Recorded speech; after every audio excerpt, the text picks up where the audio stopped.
মা বোনেরা রয়েছেন, ঘর থেকে বাইরে বের হলে যদি সন্তান সম্ভবা মা হন তাহলে কত কিছু করে থাকেন।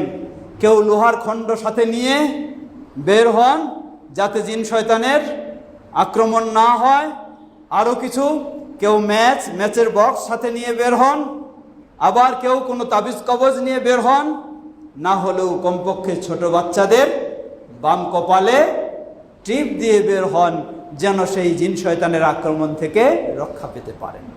তাকে সম্ভব? কোশ্চিন কালেও নয়। আল্লাহ রাসূল সাল্লাল্লাহু আলাইহি ওয়াসাল্লাম কি তাওয়াক্কুল শিক্ষা দিলেন লক্ষ্য করুন। সহিহ মুসলিমের হাদিস, তিনি বলেন যখন কোনো মুসলিম তার ঘর থেকে বের হবে সে বলবে বিসমিল্লাহ ওয়া তাওয়াক্কালতু আলাল্লাহ, সুবহানাল্লাহ, বলবে বিসমিল্লাহ, আল্লাহর নামে বের হলাম, ওয়া তাওয়াক্কালতু আলাল্লাহ, এবং আমি আল্লাহর উপর তাওয়াক্কুল করলাম, ওয়ালা হাওলা ওয়ালা কুওয়াতা ইল্লা বিল্লাহ, আর আল্লাহ সুবহানাহু ওয়া তাআলা ব্যতীত কারো কোনো শক্তি সামর্থ্য নেই।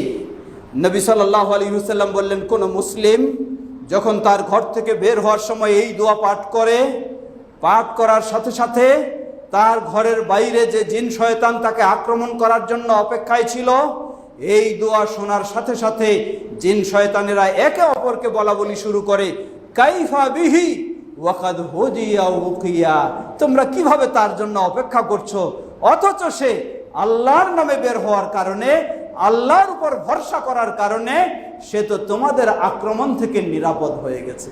সুবহানাল্লাহ।